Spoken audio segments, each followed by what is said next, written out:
Quais são os cuidados que a gente precisa tomar com a nossa saúde na hora de fazer uma viagem de avião? Você já parou para pensar nisso?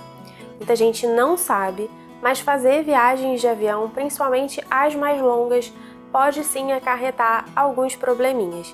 Mas não precisa entrar na noia, porque a maioria deles a gente consegue evitar ou minimizar só tendo alguns cuidados simples. É sobre isso que eu vou te contar nesse vídeo.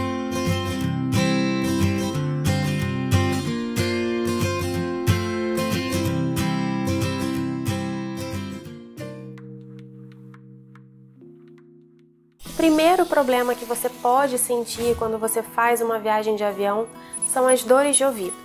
E aí independe da duração da viagem, porque elas geralmente vão acontecer durante as decolagens e os pousos, por causa da diferença de pressão atmosférica. Eu já tive muita dor de ouvido viajando, então eu sei, por experiência própria, que não é bobeira, dói mesmo.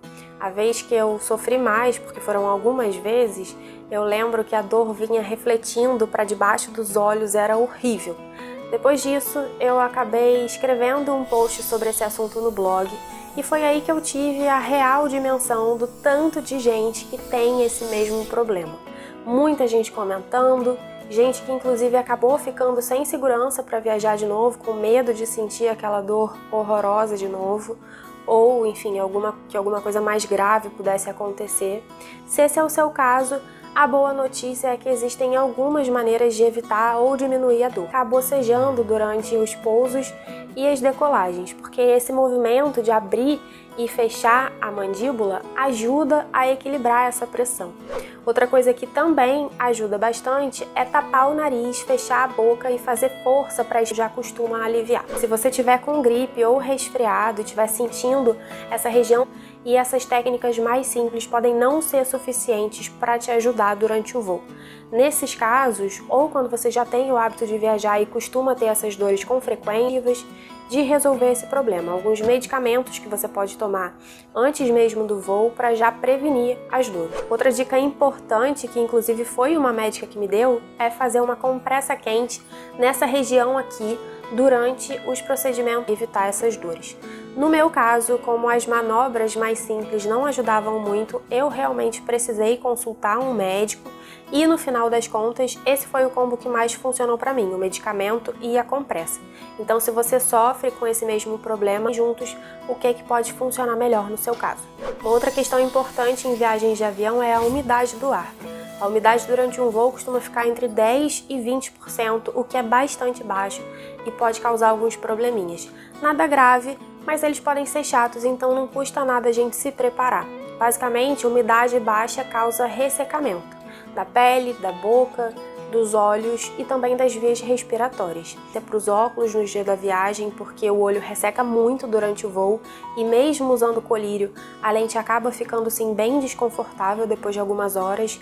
E soro nasal também é muito importante. Você vai ver que tem uns que vem escrito na embalagem que eles são umidificantes, então é exatamente o que a gente precisa para amenizar esse ressecamento. E por último, mas não menos importante, beba muita água durante o voo.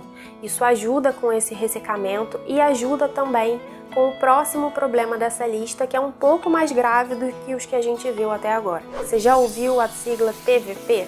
Ela significa trombose venosa profunda, que algumas pessoas até chamam de trombose do viajante, porque é um dos problemas que podem acontecer durante. Pode ser grave, pode até evoluir para uma embolia pulmonar, mas o importante é saber que tem jeito de evitar que ela aconteça e são coisas simples que a gente pode fazer.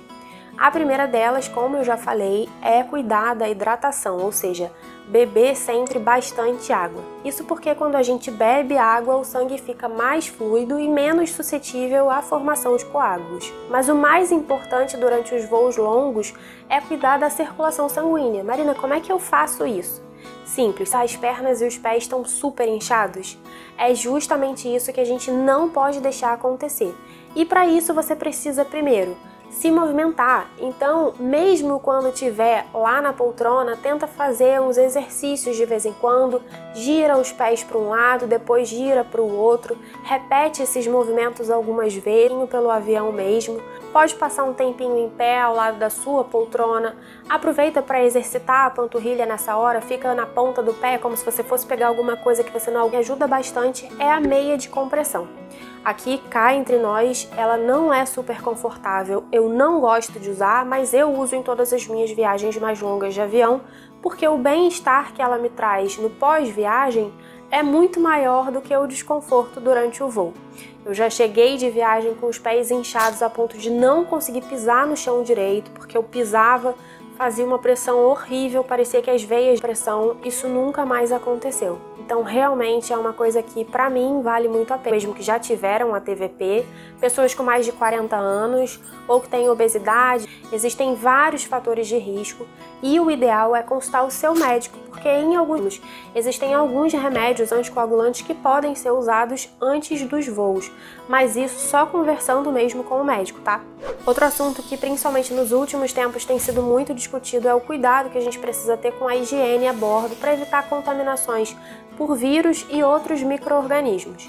Então, mais do que nunca, é sempre legal levar lencinhos desinfetantes para passar na mesa, na tela multimídia, no controle remoto, nos braços da poltrona, enfim, todos esses lugares que a gente encosta mais quando está viajando. Deve ser evitada antes de qualquer voo é mergulhar.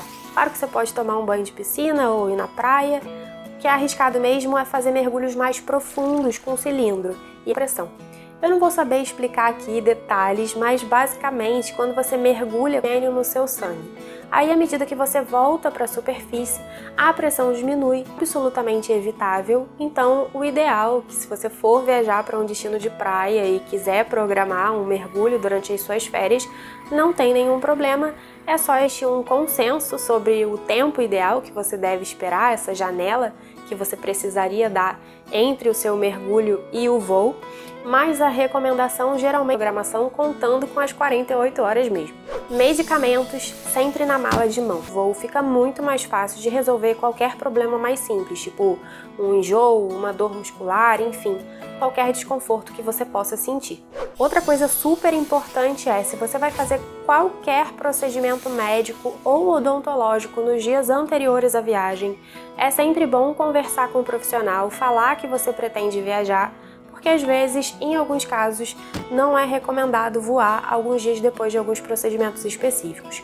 Eu não vou listar aqui todos eles, mas já fica o alerta para garantir que é seguro viajar. Bom, é isso. Eu espero ter te ajudado com esse vídeo e que na sua próxima viagem você se organize direitinho, já sabendo o que você precisa fazer para evitar esses problemas durante o voo. Antes de ir embora, não esquece de curtir o vídeo para não perder as notificações do canal. Um beijo e até a próxima!